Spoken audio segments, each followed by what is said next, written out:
Sky Germany report that United are targeting one of 4 center forwards in January. Wow. Jules, you have those 4 names there. Please rank them by fit and cost. So I would assume that it means that one of Holland or Xerxes would leave in January, because what would be the point of getting a third number 9 when you play with Xerxes, you're number 10 now, Well, right? you can't play number 10. Let's make this say. judgment based on 90 can- minutes against Ipswich. Not even 90 minutes. Yeah, not even 90 minutes. 30 minutes. So we've got Omar Marmoush on the list, Victor Osimhen on the list, Randall Colomwani on the list. Why? And Victor Boniface. If we rank them, I think we're pretty in the agreement that we go Osimhen first, then Boniface, then Marmoush, then Colomwani. Yeah, Boniface, I think, injured right now. Yeah, he's injured, but if he was fit, I think even if Marmoush is having the season of his life so far and a better season than all the other 3, in terms of talent and all-around ability, I think Osimhen, Boniface, Marmoush, Colomwani is right. I think that's right. I think in terms of how expensive they are, unless you want to do a loan, like a try before you buy, True. I would assume Colomwani, despite whatever denials may be coming from PSG, if you go there and you say, hey, can we have Colomwani on loan so that Luis Enrique doesn't have to see him, especially now that Gonzalo Ramos is fit again? They're driving to Manchester. Yeah, sure, go. Take him. And I think Colomwani is actually a high-energy player. Yeah. From purely a goals perspective, if I were Mark Ogden, I would beat the drum that I've been beating. United need to score goals. There's nobody scoring goals. You need to score goals.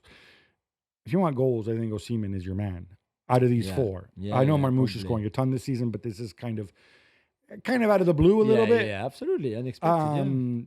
Osimhen's going to cost you 65 million, something like that. Yeah. Plus a really big salary. He's back to his best pretty much with Galatasaray. So. Yeah, the only thing is if you sign Osimhen, you got to sign him long term. Yeah. Boniface, I don't think there's any way Xabi Alonso saying I stuck around. No, you're not taking my Boniface away from me this season. True. So I think Osimhen is the only real Marmoush will stay until the end of the season as well. I don't think he'll move. But we don't think they're signing any of these guys, do we? No. Unless they suddenly fall in love with Colomwani. Yeah. Enzo Maresca denied reports that Christopher Nkunku is not happy and pushing for a move away from Chelsea in January, and he insists he's not for sale. Okay, well, first of all, Enzo Maresca doesn't decide who's for sale and who's not for sale. True. As if Christopher Nkunku, or Christo, as he calls him. That's his nickname, yeah. That's his nickname. There you go. See, you learned something new. Yeah. I think in reality, the dude's not playing. And Maresca gives this whole explanation. Well, I have so many attacking players. Nkunku, Joao Felix, blah, blah, blah. He's the backup center forward. The funny thing with Maresca is he needs him as the backup center forward, even though I don't think he's a center. I don't think it's his best position because there's nobody else unless Marguerite. Exactly. Yeah, it's just like when you get a big cardboard cutout instead. So Chelsea can't let him go unless they find somebody else who they trust as a backup center forward. And by the way, every night Enzo Maresca goes home and he lights a little candle that Nico Jackson doesn't get injured, because otherwise, he's in trouble. So Amari as Maresca, you understand me when I say that. He also said that there's no time frame on Reece James's return. That's really sad.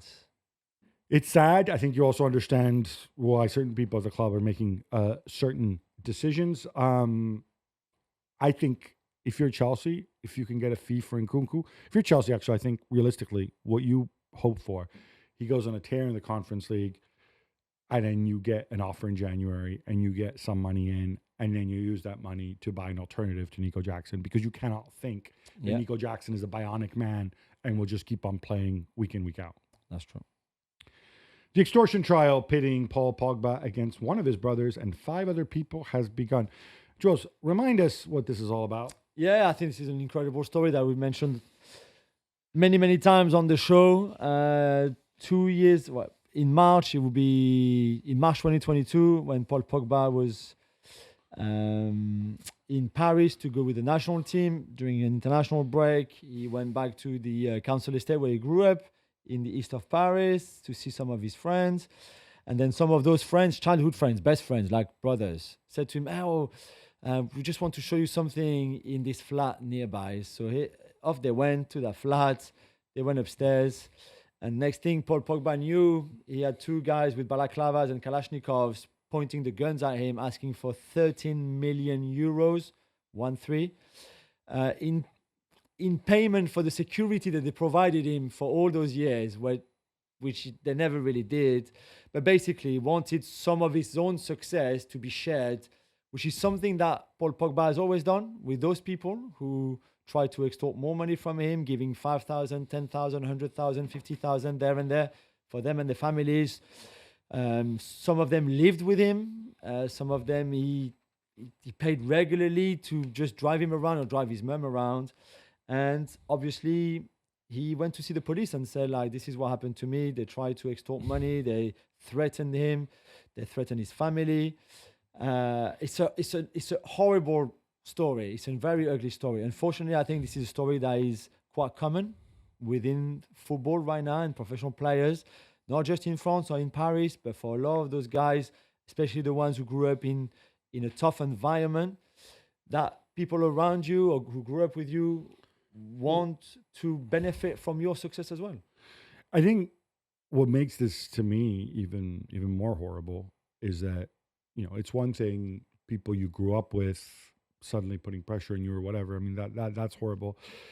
That's rough, as well as obviously the trauma of, I mean, I don't know how often Pogba's had a gun pointed at him. I'm assuming even in a tough place like where he grew up, probably not very often. Yeah. Two guys in Balaclava pointing machine guns at you, that is terrifying. But one of these people is he has two twin brothers. No, not his twins, but the twins of each other. If you see what I'm saying. Older brothers, yeah. One of these guys is directly implicated, right? Yeah, he's in there. He's part of this team of 6 people who try to extort the money. Maybe himself under pressure too from the other guys because he's the brother. But they went to see their mums and put pressure on the Pogba's mum. The whole thing is just like literally it's a Hollywood, it's a movie, it's a Hollywood movie, but also a horror story and an absolute nightmare that I think Pogba is hoping that this whole trial would just put an end to. I'm biased here because I've met the guy, I've spent a little bit of time with him, nowhere near as much as you have. But when all this stuff is going on in your background, so this incident with Kalashnikov was 2 years ago, but presumably it's not like that came out of the blue. Presumably he's had to deal with this pressure throughout his career. I'm wondering if that puts some of the issues he had at United with managers, off the pitch performances, if that puts it into a certain kind of context. Yeah, completely.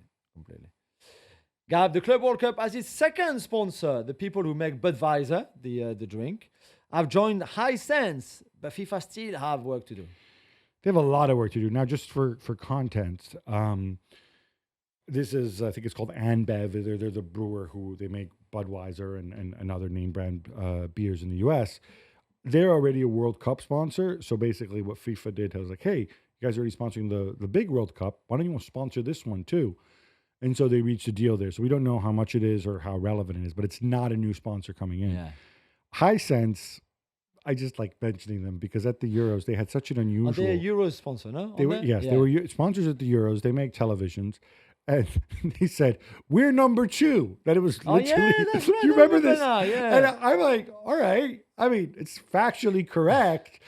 It's would you weird that you say, should I buy whoever number 1 is? Well, Samsung, I believe. Like, I just thought it was sweet. But hey, like maybe there's genius because we're mentioning Hisense here and we went otherwise.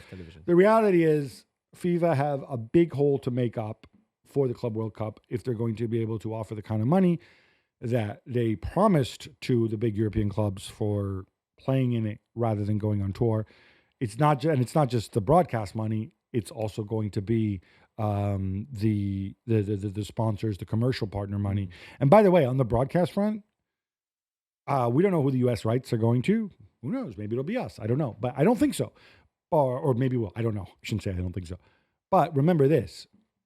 Fox, when you buy the FIFA rights, you buy the whole package of the men's, the women's, the U17s, the futsal, and blah, blah, all this nonsense, right? And you also buy the rights to the Confederations Cup. Okay, so this tournament replaced the Confederations Cup. So from Fox's perspective, they're like, well, wait a minute. This is part of the package that we bought. For a lot of money. For a lot of money. Now it no longer exists. So, and then you want us to bid on this because it's a new competition.